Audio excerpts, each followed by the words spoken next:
Hey, what's going on, everybody? I'm gonna give you guys a chance to come into the conversation. I'm so happy to see everybody here, and I know you guys have to sort of circle around and come in, and we got a really great conversation for you today. It's going to be really interesting and thought-provoking, and give you a chance to really have an intelligent exploration of one of the most important topics of our generation, and that is the Nation of Islam, Minister Louis Farrakhan. The reason that the media works so hard to censor men like Farrakhan, and so in order to really understand this topic much further, I actually I have the pleasure of greeting Brother Demetric Muhammad, who is a student minister, and he's part of the research team with the Nation of Islam, and he's also a columnist with the Final Call, and he's the author of the book Manhood Principles from the Holy Quran. I want to ask my brother, how you doing today, man? Dr. Boyce, I'm wonderful. Good, brother. I'm glad. I'm so glad to have you, and I'm so glad that you're participating in this conversation. This is going to be good for everybody in terms of really hearing the important narratives, the narratives that the media doesn't want us to hear. And so let's just start from the beginning, brother. It's been, I guess, I don't know if it's been a week since they told the minister that he was not welcome on Facebook. What's been the talk among the brothers in the nation in terms of what happened and why it was wrong and things like that? Well, Dr. Boyce, once again, let me just thank you for the privilege and the opportunity to be with you, brother. I saw the piece that you did, and I was cheering as I watched it on my screen, and just want to thank good brothers and strong brothers like yourself for being in what we consider the larger Nation of Islam, which we consider all of our people. We consider all of our people to be members of the nation, whether you are at the mosque or not. We consider all of our people to be Muslims. That's our nature. Muslim only means to be a righteous person. And so we definitely consider you to be a righteous brother. And we just thank you for your courage and your candor with addressing this issue. In the nation, we have dealt with these kinds of issues for many years. So much of it was expected, going all the way back to 1984, when the Honorable Minister Louis Farrakhan came to the defense of Reverend Jesse Jackson, which in the modern iteration of the Jewish controversy is how so much of this began. A Muslim minister coming to the defense of his Christian brother when he was being attacked because Black people had chosen him to be their candidate for the office of the President of the United States. But it was back then with the U.S. Senate. They issued a official censure of the minister in a 95-0 vote. And from that point on, the message of the minister has been considered dangerous. The message of the minister has been feared, and the message of the minister getting to the masses of our people has been interfered with. And so inside the nation, we have certainly had mixed feelings with respect to this controversy, because in as much as there was some expectation that such a move would be made, the minister had over 1 million Facebook followers. He had over 600,000 Instagram followers. So to look at 1.6 million people no longer having the ease of access to access the minister via these powerful social media platforms, it certainly makes us angry. But being spiritual men and women, we understand that nothing happens except by the permission of Almighty God, Allah. And so we believe that this is setting the stage for even more millions to discover the minister and learn of the minister. And there are early indications that this is already happening. And so we understand that, even though the enemies of the rise of Black people, because I maintain, Dr. Boyce, that there is no such thing as those who are adversaries and enemies of Minister Farrakhan, who on the other side of the page love the Black community. I maintain that the enemies of Minister Farrakhan are the enemies of the Black community, because the minister has been the strongest, the most significant, the most impactful, the most progressive Black leader in the last 40 years. So there's no such thing as those who come against him that are simultaneously for all of the rest of us. And so we believe that God is going to bless the minister, and we believe God is going to bless our people to have the opportunity to hear the minister and to have a much more eager appetite to hear the minister based upon this controversy. All right, everybody who just came in, if you just came in, please hit the thumbs up button. Everybody, make sure you hit the thumbs up and share this video. We're talking about the truth about Minister Farrakhan and the whole situation with Facebook and all the other controversies that have happened recently. And I'm speaking with Brother Demetric Muhammad, who's a student minister and part of the research team with the Nation of Islam. So, you know, I agree with you, brother. I think, you know, when you talk about the enemies of Black folks, the list is long. The list is very long. And one of the things that I mentioned earlier, and I'd like to, you know, get your take on this. You know, what would you say is the sentiment amongst your peers in terms of all the people? There've been so many people over the decades of Black folks, prominent Black folks, politicians, celebrities, etc., that have been supported by both Minister Farrakhan and the Nation of Islam, protected by the Nation of Islam. And many of those individuals, it seems based on what I'm seeing, that they haven't really stepped out there in support of the minister during this time. We saw Snoop Dogg did what he did and said what he said. And then I think there were a couple others, but I didn't see many out there. What is your feeling about that? I mean, how do you sort of process that? Well, Dr. Boyce, you're absolutely right. And we have written about this phenomenon in our book, Who Do They Say I Am?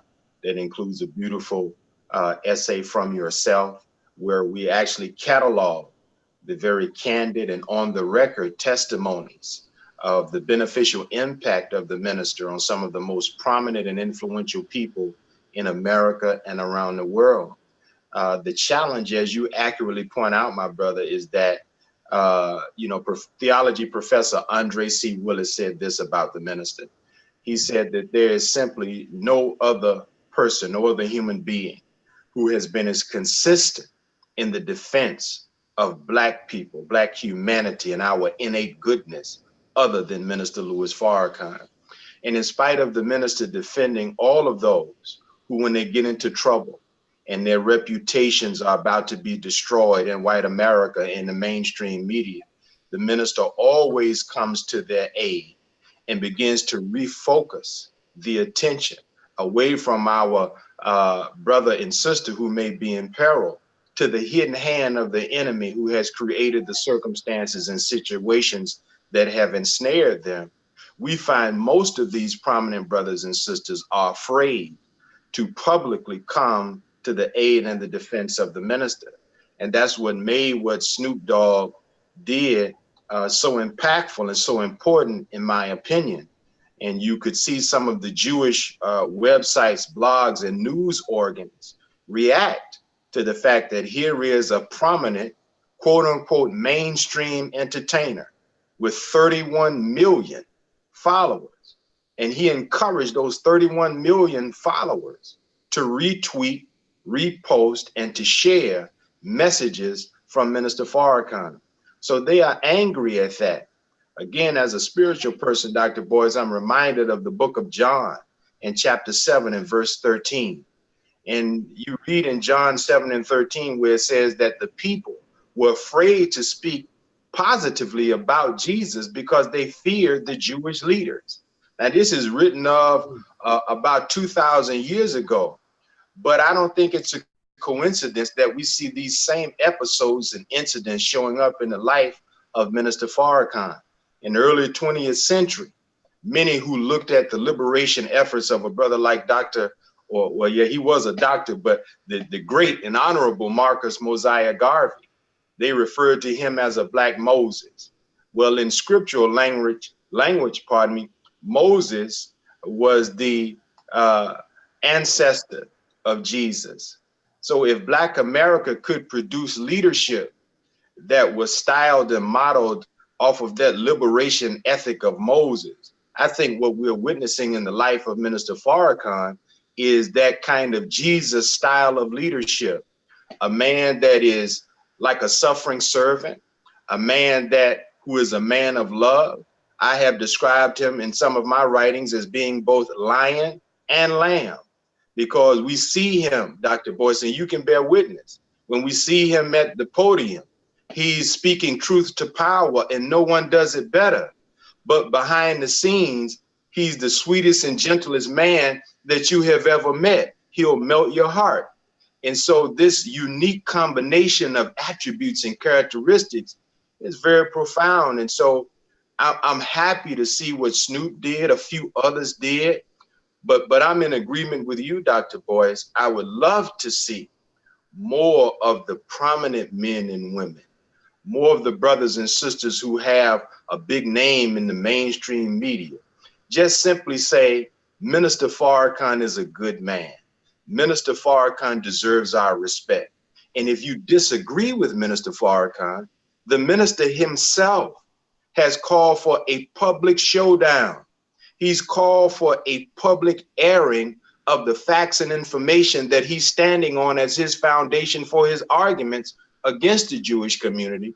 He and we have never shied away from sitting down to discuss publicly what our issues are, because to continue to falsely label the minister and what he says as hate, when, mind you, hate speech is primarily a problem because it produces hate acts or hate crimes.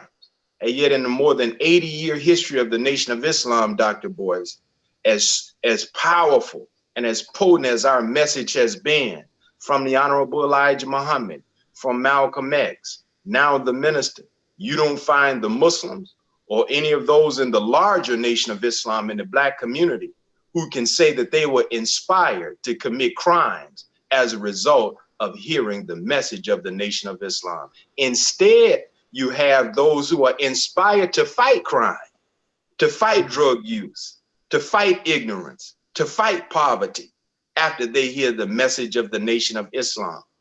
Mm-hmm. Well, you know, I'll tell you what, brother. I'm speaking with Brother Demetric Muhammad from the Nation of Islam, by the way, in case you just tuned in.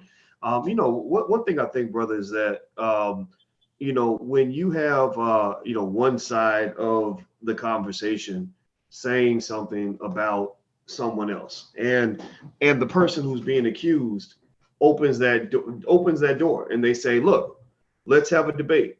You know, let's get together and let's just debate it out. And every time there is an opportunity for a debate, the party that's making the accusation says, "Oh no, we don't want to debate," or they don't say anything at all. You know, that right there is pretty suspect. You know, in fact, you know, I make no qualms about bringing up. You know, you and I talked separately about it, but you know, when a person, even on my own YouTube channel, a person I was friends with, Yvette Carnell from the ADOS movement, when she just did her hit piece on the minister. And really, and it wasn't like, it would have been one thing if it was, you know, here's what he said, I disagree, but here's what I think. That's fine. You know, you and I as friends will probably disagree on something. We're both thoughtful men, so we're not gonna agree on everything. But that's fine. But it was like it was an attack piece. It was, you are terrible, you are fraudulent, you are a bad person, you are a liar, you are misleading people, and you don't deserve leadership and things like that. You're seeking to destroy, dethrone, you know, deface, whatever you want to describe it.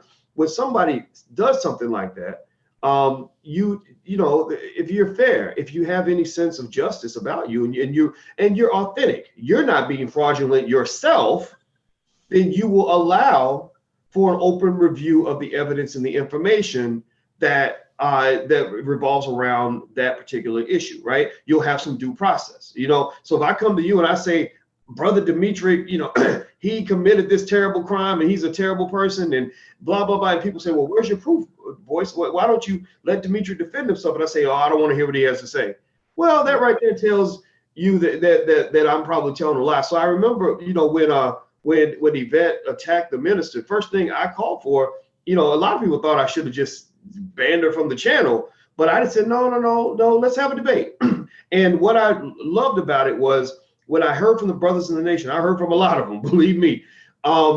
They were always really respectful. And also the big thing was they said, hey, we want to just debate her. We just want to have a debate. We don't want to go at her, and we're not going to say terrible things about her, but we like to debate the facts and debate the issues. So I called her on the phone and I said, hey, you attack someone they really respect. Black men, we don't have a lot of strong black men that are public that we can look up to, so we got to protect the ones we got. So I said, they like to debate you. Why don't you come on the channel? We'll just have a debate, and you can lay out your point of view. You're respected as a woman to say what you got to say.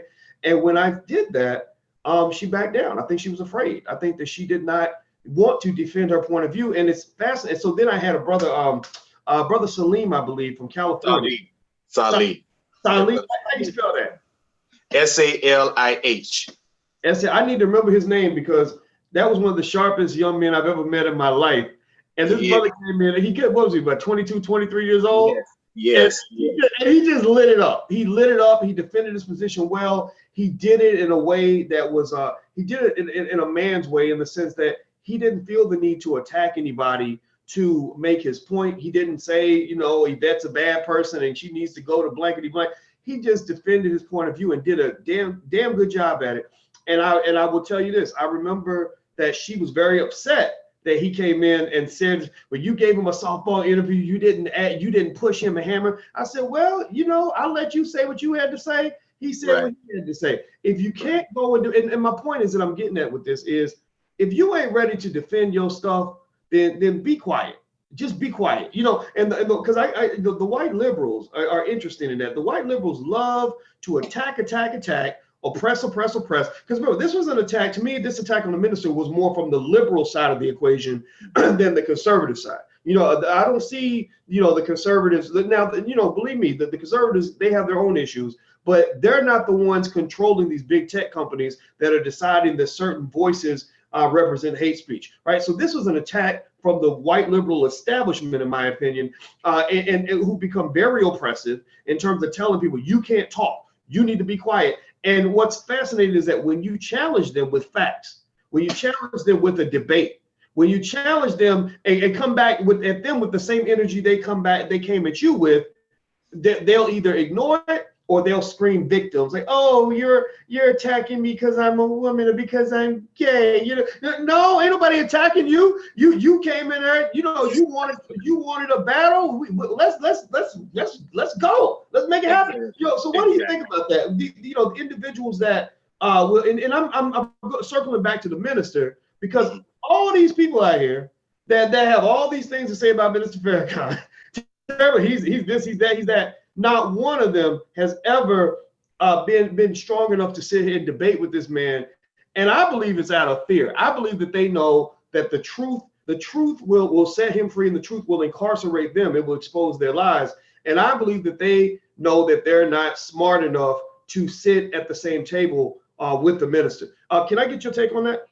Dr. Boyce, you're absolutely right, my brother. And you reminded me of something that is in the famous COINTELPRO papers written by the FBI, because there's a section where J. Edgar Hoover, who looked at the landscape of Black leadership, and he understood that among suffering and oppressed people, he understood that at a certain point in time, one of the women from among the poor and the oppressed would give birth to a son, and that son would be a messiah of that people.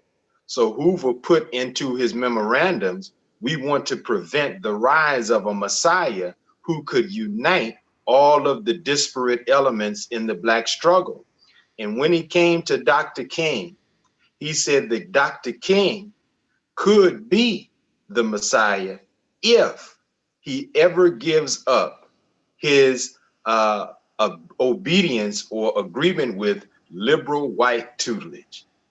And I have always believed that his historic meeting in 1966 with the Honorable Elijah Muhammad was the signal to J. Edgar Hoover and the FBI that King was moving away from liberal white tutelage. And so I believe that meeting caused them to press the button that the time had come for them to remove Dr. King from the scene. So you're right, there are those in the so-called progressive movement, so-called white liberals, who are not really interested in the liberation of our people. And you hardly find those in the white liberal community really in support of legitimate, strong Black leadership. And so, as you pointed out, the minister and his research group, I might add, we stand, prepared to have an open dialogue, debate, discussion, whatever you want to call it, however you want to market it, with any of those on the opposing side of the message of the minister. Recently the book series, The Secret Relationship Between Blacks and Jews, was banned by Amazon. And it's always called anti-Semitic. Yet the basis of those books are thousands of quotes with footnotes and citations from Jewish scholars, historians, and rabbis. But you understand the misdirection, Dr. Boyce, is that when they apply the false label that these are texts of anti-Semitism, it causes the average person not to even want to open up the book to see if it's anti-Semitic or not. What's the basis of our argument, And so you have this kind of phenomenon where the minister in the Nation of Islam is falsely labeled. And as you accurately pointed out, when we say, well, let's have a public forum and allow us equal time, you have pejoratively dubbed us as being something that we are not. We refute that. Give us equal time to refute that before the same audience that you attacked us. Give us equal time. There's always silence. As they say, there's always crickets, because really this is an attack, not so much on the minister and the nation, but Dr. Boyce, this is an attack on truth. And I would dare say again, as a spiritual person, it's an attack even on the word of God. I delivered a message a few weeks ago in Atlanta called The Dangerous Word of God, Dr. Boyce. And one of the things that we looked at was the reaction to Nat Turner's rebellion. And I read a quote from a newspaper from the 1800s, the Richmond Enquirer, because it was fascinating to me, Dr. Boyce, that here was Nat Turner and a group of slaves who had went and got weapons, and they started killing slave masters and overseers and plantation owners, oppressors. But the reaction was not to the fact that slaves had gotten access to guns and knives and machetes, etc. The reaction was to what gave them the idea to do what they did. And so they surmised that it was the fact that they had read the Bible, that they had Nat Turner preaching to them from the Bible without any slave masters or overseers interpreting it for them. And so the Richmond Enquirer literally wrote in a newspaper, we must ensure that no Negro throughout the country become a preacher.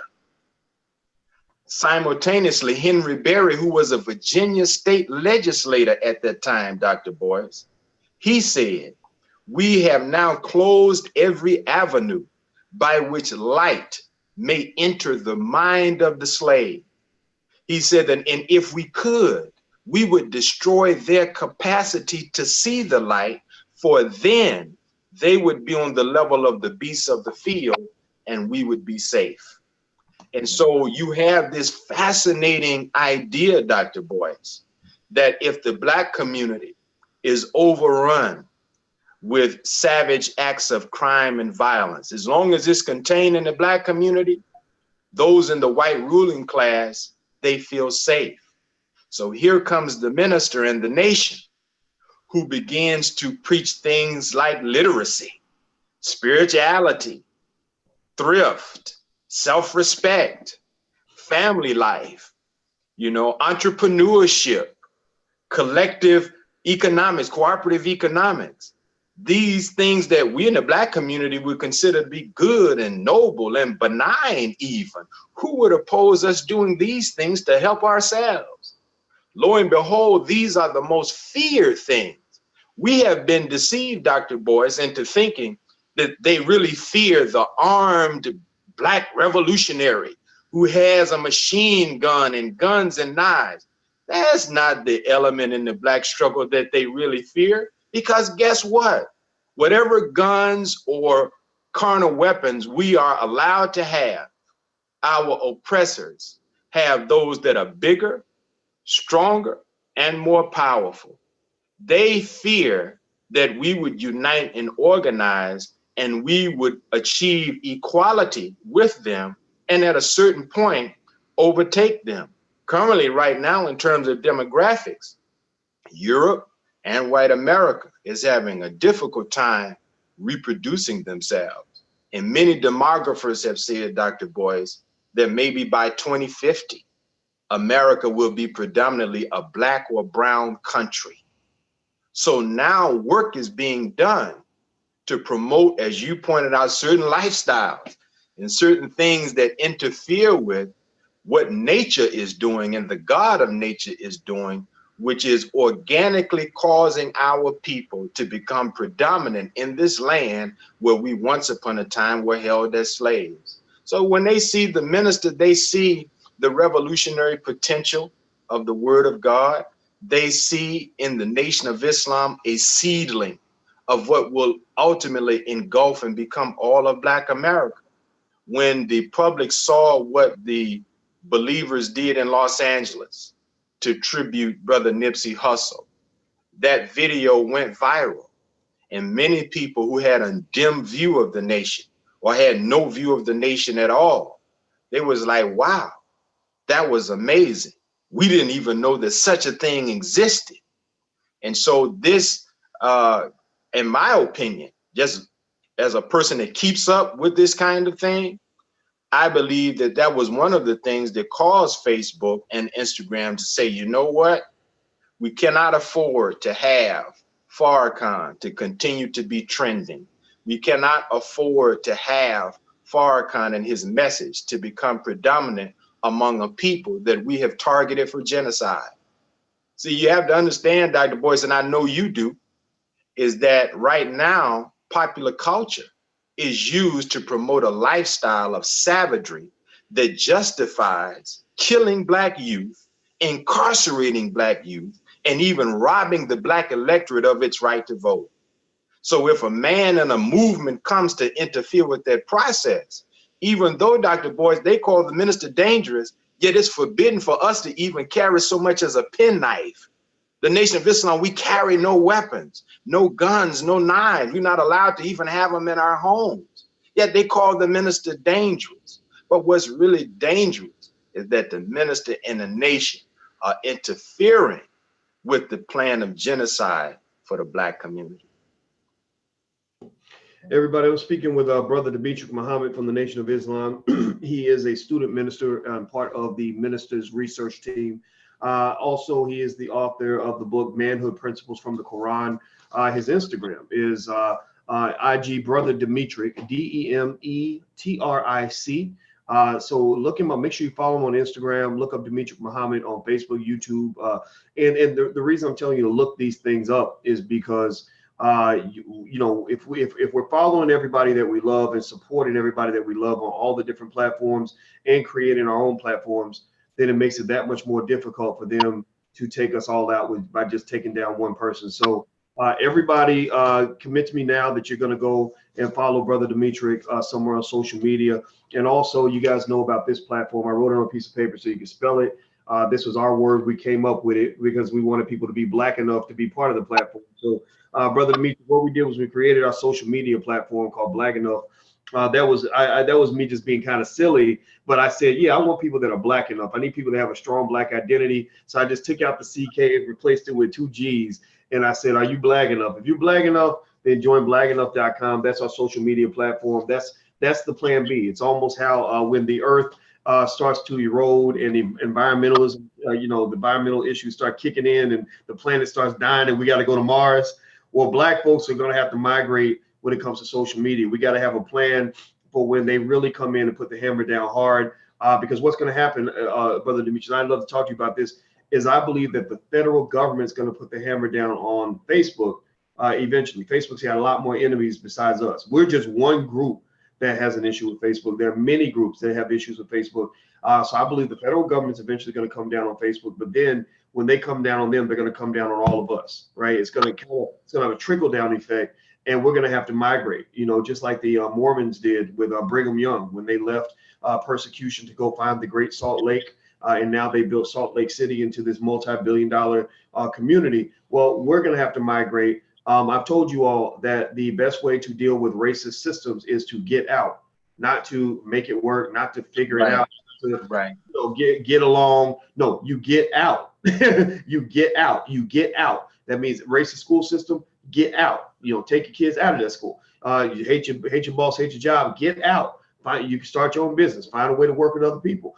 You gotta get out. Mainstream media isn't serving us, it's serving us poison. Get out. Don't get mainstream media. Get your media from people like Brother Demetric and others. I'm out here every day sharing news that we have Your Black World News. We have all different kinds of outlets and possibilities out here. So I want to speak on that, or ask you to talk on that, brother, as well. One of the things I've always appreciated about the nation, beyond the fact that as a black man, there aren't that many there aren't that many strong black male leaders out there. And I'm not just talking about the minister. I'm talking about just everyone around the minister. When I would just see manhood, and it's not, it hasn't been bastardized into what they call toxic masculinity and all these other, made up terms, these feminized perceptions of what a man's supposed to do. That's what always attracted me to the nation and a lot of black men. That's why, millions of black men came together for the Million Man March, because every young black man is always looking for some other black man to look up to.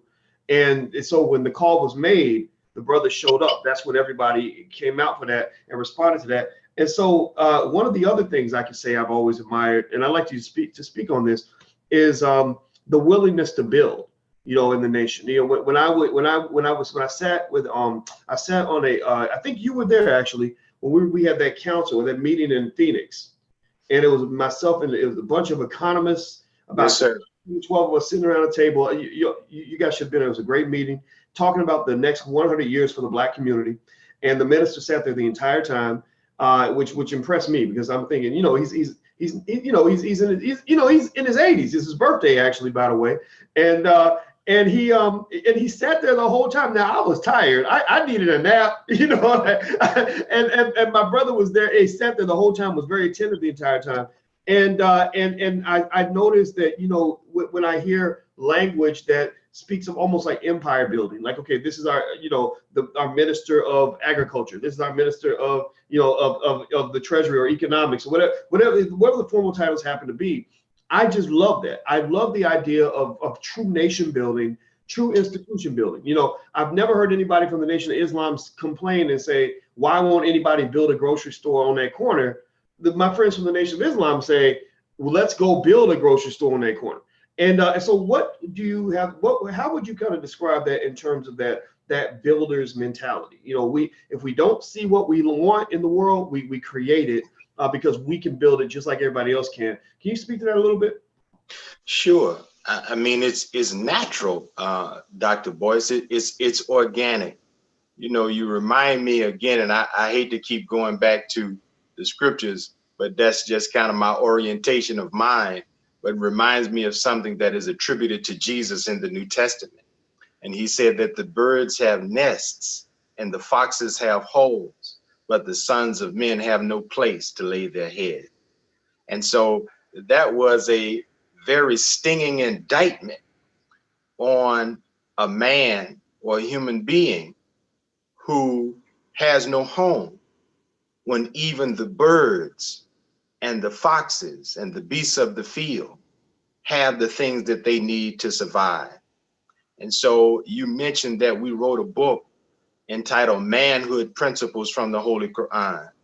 And this is a book that was designed to share publicly some of the principles that we have learned as a part of the Nation of Islam and our men's class known as the Fruit of Islam. Because as you mentioned, the Nation of Islam is attractive because of strength, because of unity, because of this willingness to build whatever we need as a people. And I have a quote, Dr. Boyce, from the famous American writer, Mark Twain. It's on the back cover and it's in the introduction. And Mark Twain was writing a white friend of his. And he had determined in this letter that he was going to pay for the education of, they used the term Negro, but of a young Black person. And he was explaining to his friend in the letter, he said, I would not be interested in doing this for a young white student. He said, because the condition of the Negro is our fault. And the quote that I put in the book was, he said, we have ground the manhood out of them. This is what Mark Twain wrote in a letter. He said, we've ground the manhood out of them. And so when I read that, you know, I was bowled over at that kind of an admission from this legendary American icon, this admission that what they did to us, which again, we still really don't know. Most of the time when we bring up the subject of our enslavement, it naturally produces such a mix of emotions that many of us don't rightly know what to do with. So we are just like, man, I don't even want to talk about that. Because when you read and when you hear the stories of what happened to us and what was done to us, really to call it slavery is to mislabel it. It wasn't slavery. Slavery was just owning people for a period of time, and then at the end of that time, they went free. Or even if you owned a man or a woman for life, that ownership never extended to their progeny or their offspring, their sons and their daughters. So the people around the world, they call what was taking place in America with us not slavery. It became known over time as the peculiar institution, because people that had had slavery, people went into slavery because of wars, tribal conflict, there were debtors' prisons. So slavery globally was analogous to like a prison sentence in America. You went in, you served your time, you got out, but it did not enslave your children, your children's children, your children's children's children. So what happened to us, we really still need to learn, because when we find out what happened to us, we will understand why we act and why we behave the way that we do. You know, you're a financial wizard and expert, and I love what you do. And I get the emails and I keep saying, I'm signing up for Dr. Boyce's course, and I am. I want you to know that, because the things that you're bringing to us are much needed. But you know, Dr. Boyce, for instance, there's a phenomenon sometimes in the working class community where, you know, the man get paid on Friday, but by Monday he's broke. You know, that's a phenomenon. And, you know, you could look at that in the Black community and you could condemn it. You could say, you know, we just stupid. Why we do these kinds of things? Until you go into the history of how whenever we would amass money or property, white people, if they developed envy or jealousy, or they just said they didn't want to see us becoming uppity as niggas, they could come and take our wealth and our possessions, and there was nothing to stop them from doing it. Even when we put our money in the freedman's bank, a bank set up for freed slaves, most of the depositors lost their deposits and it was never returned to them. So over time, a philosophy, a maladaptive psychology developed to where we said, you know what? Soon as I get it, I'm gonna get some enjoyment out of it before these crackers come and take it. And over time and over generations, we develop bad habits with money. But if you don't know the historical context and the circumstances that have made us, by and large, an unnatural people, you will not look upon us with the requisite compassion and patience that one should have to a people who have been victimized by traumatic experiences, not just for a day, a week, a month, or a year, but for centuries. So we desperately need to have an education into what made us this way. And I think that that's at the root of why black on black crime is such a problem, because young black brothers don't see another young black brother that they may be having a beef with as someone that both of them, the only reason that we're here is because our mamas and daddies and our grandmamas and granddaddies escaped the hangman's noose, escaped the lynching mob, survived the Middle Passage, you see. And so if we begin to learn these things, we will have more compassion and patience with one another. And we are taught this in the Nation of Islam. This goes to your point of why we are eager to do this, because the Honorable Elijah Muhammad taught us to do for self. Now, we certainly have a ways to go in being what we need to be. But I look at the last 40 years of the minister's work, and if this false label of anti-Semitism, hate teaching, and bigot, if that's removed, then all of those brothers and sisters with resources to put behind the great ideas will feel free to come and support the great ideas. And you'll see even greater building, not just for the little nation, because I have to emphasize, Minister Farrakhan has never made your religious persuasion something of a barrier to working with another brother or sister. You know, he's like, we all are righteous people by nature. Let's come and work together and build something for our people. But Dr. Boyce, when Muammar Gaddafi offered the minister more than $1 billion, he really said, Minister Farrakhan, I will put the wealth of Libya behind the work of the nation. The US government came in and said that Farrakhan could not be in America operating as an operative of a foreign government. So they sabotaged that. Even in the 1980s, black hair care products, that's a big thing.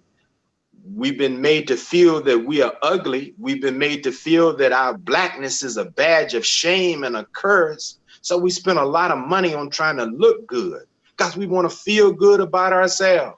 The minister at that time borrowed $5 million from President Muammar Gaddafi. He put it into a black hair care and personal care product line. Mr. George Johnson of Johnson Products had agreed to produce them. But the Jewish leaders who were in control of Mr. Johnson's, I think it was Proline products or Afrosheen, I forget, Johnson's products, Jewish companies were in charge of his distribution, and they threatened Mr. Johnson. If you support this economic initiative that will benefit all of Black America, if you help Louis Farrakhan, we will cease to distribute all of your other product lines. And so you'll keep manufacturing and all of your product will just sit up in warehouses. So out of fear, Mr. Johnson had to come to the minister and say, Minister, I can't help you. The minister even went and put the $5 million loan proceeds in a black bank. And the black banker had to come and tell the minister, Minister, they have told me I can't allow you. Now you're again a financial expert, Dr. Boyce. You know that banks a black bank, by definition, if it's a black bank, it's a struggling bank. They don't get $5 million deposits every day. Imagine what a black bank could have done with that $5 million deposit in terms of loaning it out, reasonable rates of interest, helping small businesses, in addition to it being there for the uses of the minister. Mm-hmm. But they said, Minister, you got to come and get your money. Imagine that. See, so we could do more building. Our building and our willingness to build is tied to this current controversy, because the minister, unlike any other black leader, mobilizes tens and hundreds of thousands of black people. But those who are our adversaries, they fear that we would become economically strong, economically independent. So they sabotage the minister's economic initiative. They interfere when he goes to teach college students. You see, so I don't want to. I don't want. I know it's not a monologue, and I apologize, but I'm kind of passionate about this thing, Dr. Boyce. Well, I respect that, brother. I saw the sabotage up close. When we spoke at University of Long Beach? UIC? Oh, Long Beach. That's right, California. Long Beach. And I remember the second day, I was there a day early. Brother Nuri and I were going to do a panel the next day, and the day before, the minister gave a speech, and they had organized the Black LGBT students to come in and deliberately distract and disrespect the speech, because he had been invited by the student organization out there that's really, really progressive. I think that brother Salid was a part of that. Yeah, brother Salid was a part of that. Yes, sir. And which was very rare. I mean, when I saw that they had invited myself and the minister and Tariq Nasheed and people like that, I said, well, what kind of college campus is this? Most college students are asleep when it comes to real blackness. I mean, really empowered black. They're into this, very watered down stuff that's fed to them by the Democratic Party. They don't really kind of understand the trick of the game, because I didn't start really getting the game till I was probably 30 years old. So when I saw these young people that said, no, we want the real leaders in the community that can really show us how to really empower ourselves, and then they understood people like Dr. Claude Anderson, things like that.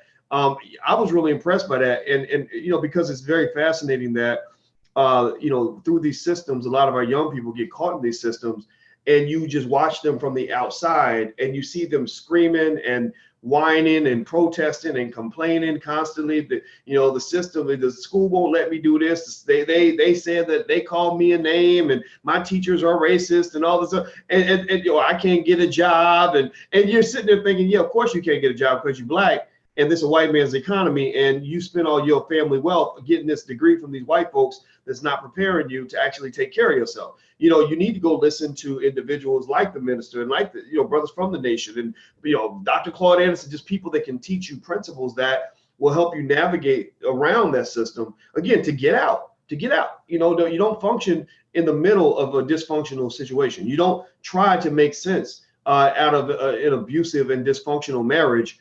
Sometimes you have to divorce. Yeah, you got to divorce your oppressor.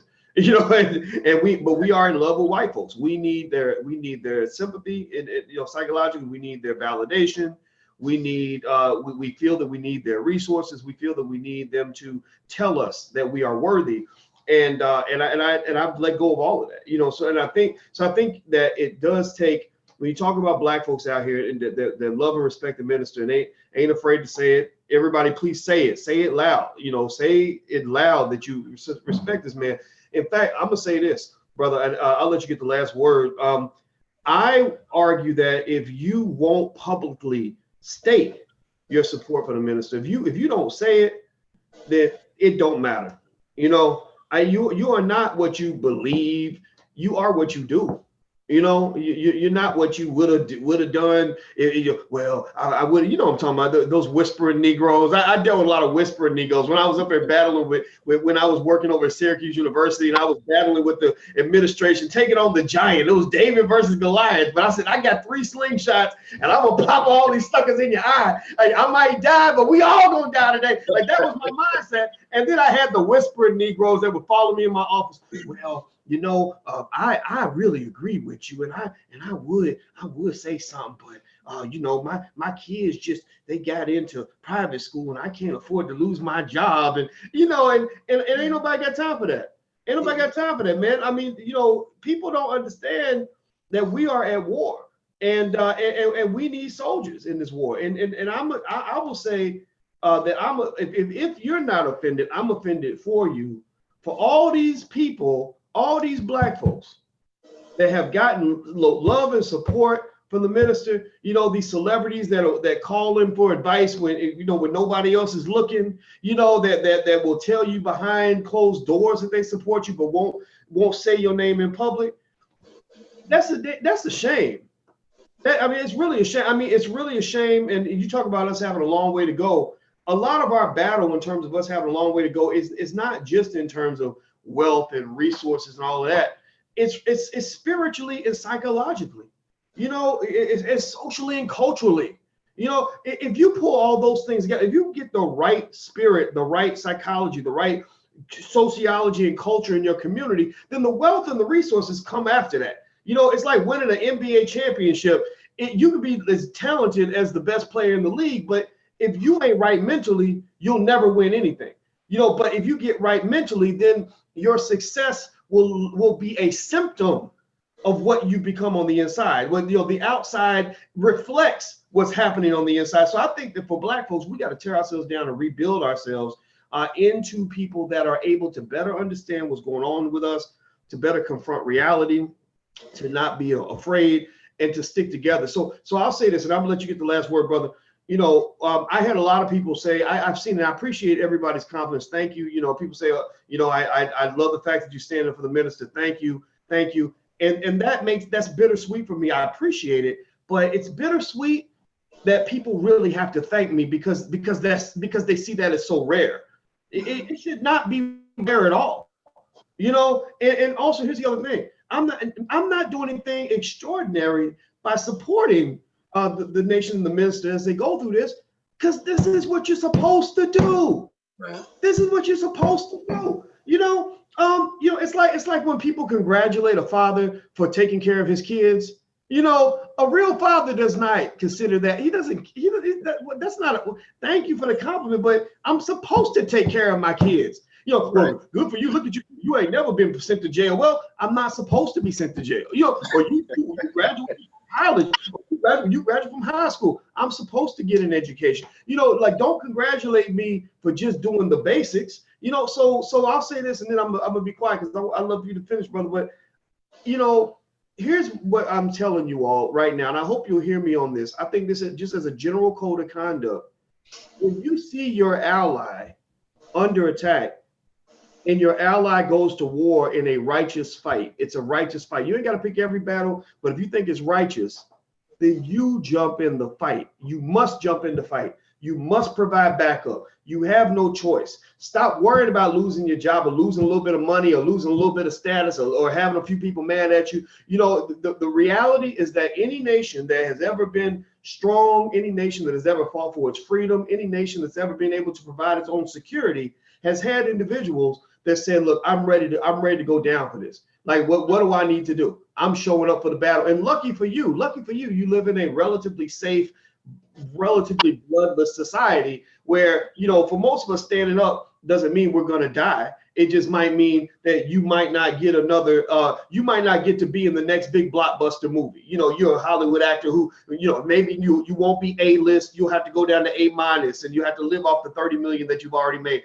Or maybe for a politician, it means that you might have a little more trouble getting elected in the next election or whatever. But at some point, you got to do what's right.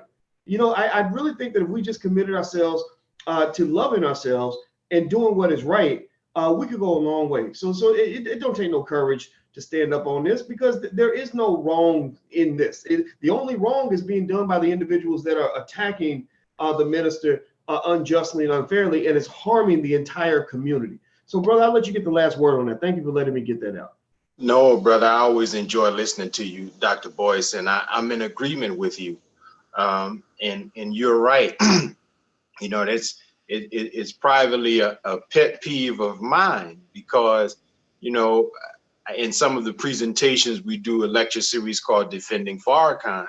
And in some of those presentations, we literally call the roll.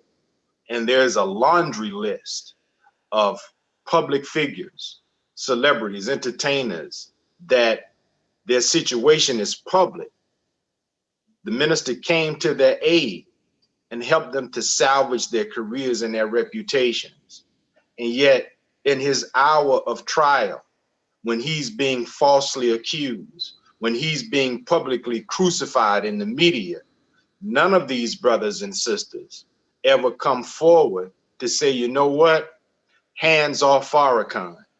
And that's problematic for me.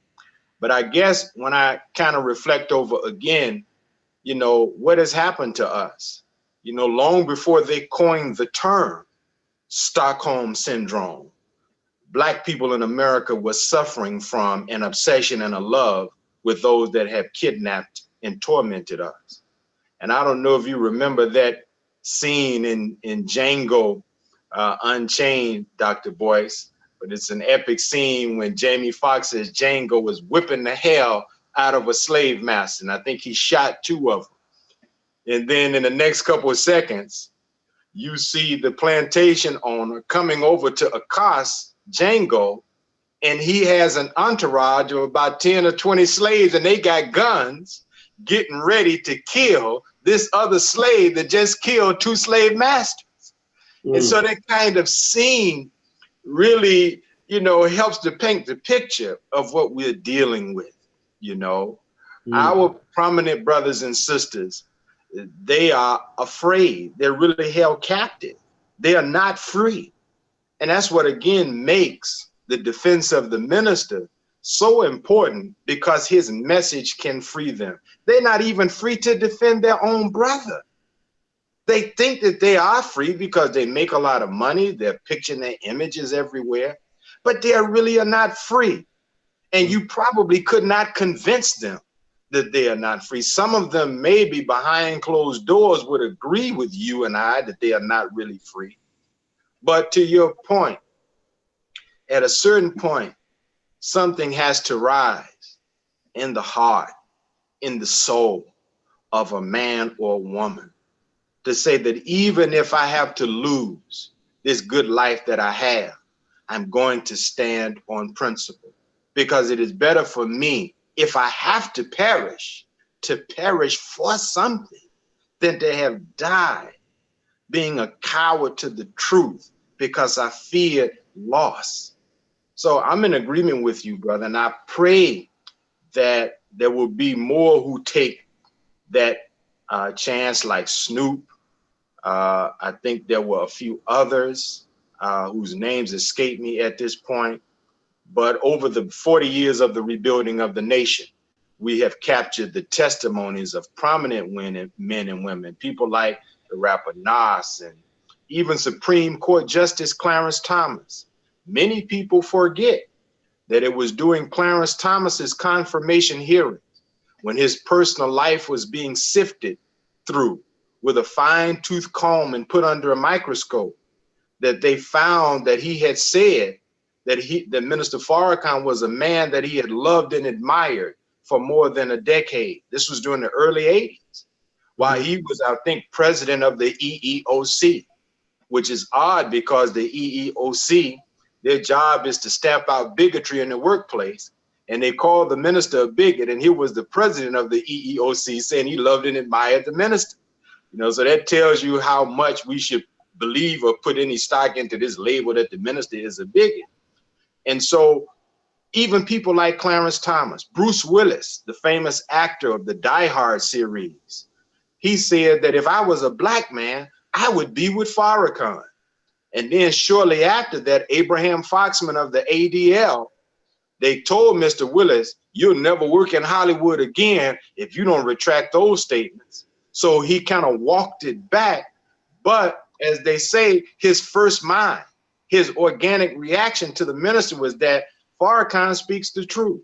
And there are many. So it's the job of some of us to help to free our brothers and sisters who really should be helping to free us, because they have the means to do it, but they are really prisoners in Hollywood, in the entertainment industry. They have a great platform that they stand on, but they are not free to speak their mind. And so the minister, I say this as I close, Pulitzer Prize winner William Raspberry, great journalist, before he passed away, he wrote, he said, Minister Farrakhan speaks publicly, but most of us in the Black community say and think and feel privately, but we are afraid to say it. Now, this is a Pulitzer Prize winning journalist who says this about the minister.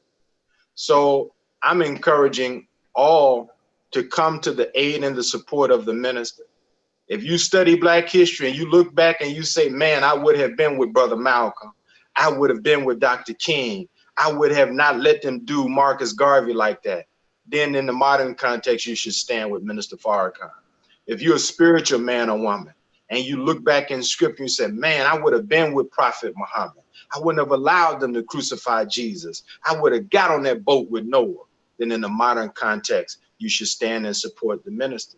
The minister is the test for all in our day and time of our so-called love for the great heroes and heroines of the past. You can't say you love the heroes and heroines of the past and you're alive today and you don't stand and support the minister. You don't have to agree with everything the minister said. The minister is not, you know, a dictator or an oligarch to, you know, force people to say, you got to agree with everything I say. The minister loves feedback. In fact, the meeting that you referenced in Phoenix that I was blessed to be a part of, the minister invited economists. They weren't all black. Most of them were not Muslim. One was even Jewish because he wanted honest criticism over an economic initiative that he was getting ready to reintroduce. So he's not a man that is closed-minded to differences of opinion. That's not who Minister Farrakhan is. I'm often embarrassed and humbled when he will say, you know, to us, brothers, I want to say this. What do y'all think about it? Now, this man is my teacher. Anything that I have said today that is of value, he taught it to me. I'm not no one that could offer any, you know, constructive critique of what he would say, because I believe that whatever he wants to say is because God gave it to him to say. But I'm just sharing that as an example of his humility and of his sincerity as a human being. So I want the public to understand you can stand and defend the minister and his right to speak to our people without feeling that you got to be a Muslim or you got to believe in everything that we believe in. The minister taught us many years ago, Dr. Boyce, unity does not necessarily mean uniformity. We can be in unity, but that don't mean we all got to have everything in common.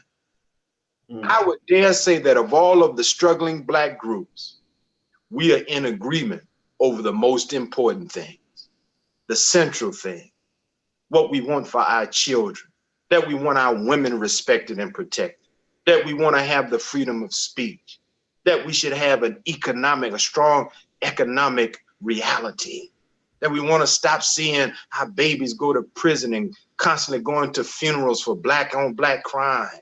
We want to stop seeing police kill our young people. We agree on these things. Let's unite on that. And a lot of times I found, Dr. Boyce, that a person you might see from afar that you don't agree with, when you get to meet them and dialogue with them, you find out that it was no disagreement at all. It was just a misunderstanding. So, Doc, I thank you. I know you're a busy brother, and I love you and respect you, admire you. You got so many irons in the fire, and my prayers and my support is with you. And I just really appreciate you giving me and you giving the nation so much love and so much time. Now that's a beautiful queen right there. Who is that? Taylor. She knocked on the door, so I told her she could come here and say hi. Of course, of course. Oh, she wants to show me she got her nails done. So I've got some very important work to do, as you can see here, brother. Yes, sir, you do. Today in the car, actually, it's funny. You know, I always tell everybody about teaching, you know, the children about wealth and things like that. And I was talking to my significant other about we were on our way to breakfast, and I mentioned something about a franchise. And I said we're talking about NBA players that go broke and you know, because they have that paycheck mentality. Some of them that just spend their money up. And I said, but you know, Shaquille O'Neal, he actually owns 10% of all the Five Guys restaurants. Wow. Yeah, you know, and I said he owns a lot of those franchises, and I think he owns a bunch of Papa John's now and things like that. And she's in the very back of the car. There's about 8 of us in the car. And she says, oh, franchise. I know what a franchise is because we had studied that on the flashcards. And I said, so what did you say, Taylor? I learned that in school. Oh, well, she learned that in school. It's actually one of the concepts on our financial flashcards, and so she'll come up, she'll just pop up and spit out these words, I like to talk about those real life examples because the key idea is that we got to train our children to not be infected with the same psychological illnesses that you described earlier. You know, that Stockholm syndrome and all that. In fact, the first 10 minutes that we were eating breakfast, one of them, her birthday was a couple of days ago. She's having a birthday party today. And I said, okay, which companies do you want to own stock in? Pick out some companies. I'm going to buy you some stock. That'll be part of your birthday gift. And I just think little things like that, I want to encourage everybody, little things like that are important, because after we did that, I was able to say to all the kids, all of you all are owners of assets. You all have assets. That's very powerful, you know. So, you know, everybody don't underestimate the little things you teach your children, because that will go a long way in building the future that we're looking to build now. So I invited Tay on the camera. I hope that's okay, brother. I'm honored. I'm honored. Very honored. All right, my brother. Well, let me tell everybody, hit the thumbs up button, please. Please give Brother Demetric a digital round of applause. Please hit the thumbs up button, and also please tell Brother Demetric thank you for his time. I'm speaking with Brother Demetric Muhammad. He's a student minister in the Nation of Islam. He's part of the research team there. He's also a columnist with The Final Call. Maybe one way you guys can support the Nation is by subscribing to The Final Call. That's right. That's a great place to begin. And also, please follow Brother Demetric on every platform, Instagram, Facebook, Twitter, YouTube. Give me your word. You're going to please do that. Very, very important. I want to say hello to my friends that are watching from Twitter, which is Dr. Boyce Watkins Womb, and also from Instagram, which is The Real Boyce Watkins. And Goshen, thank you for your donation. I see you just gave us, you put $100 into the pot, and we appreciate that so much.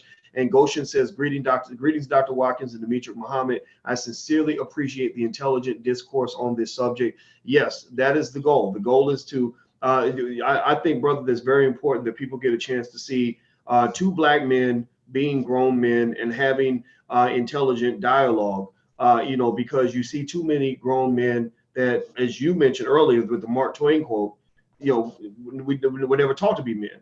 You know, right. So I think you and I even having this dialogue, there are some young men out there watching right now who get a chance to see what manhood looks like, just like I got a chance to watch people like Minister Farrakhan, and we got a chance to see that version of manhood. You know, so I want to say thank you, man, for your excellent work, brother. You are so appreciated. Thank you so much, brother. Thank you likewise.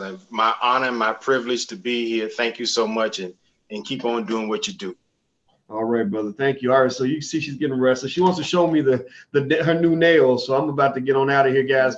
So, don't forget, also, if you want social media alternatives, here's how you spell blagenough.com. So if you are Blag Enough, feel free to join us at blagenough.com. Also, if you want financial flashcards for your kids or workbooks, you can go to financialworkbooks.com or financialflashcards.com. And last but not least, I'll be in Philadelphia May 19th.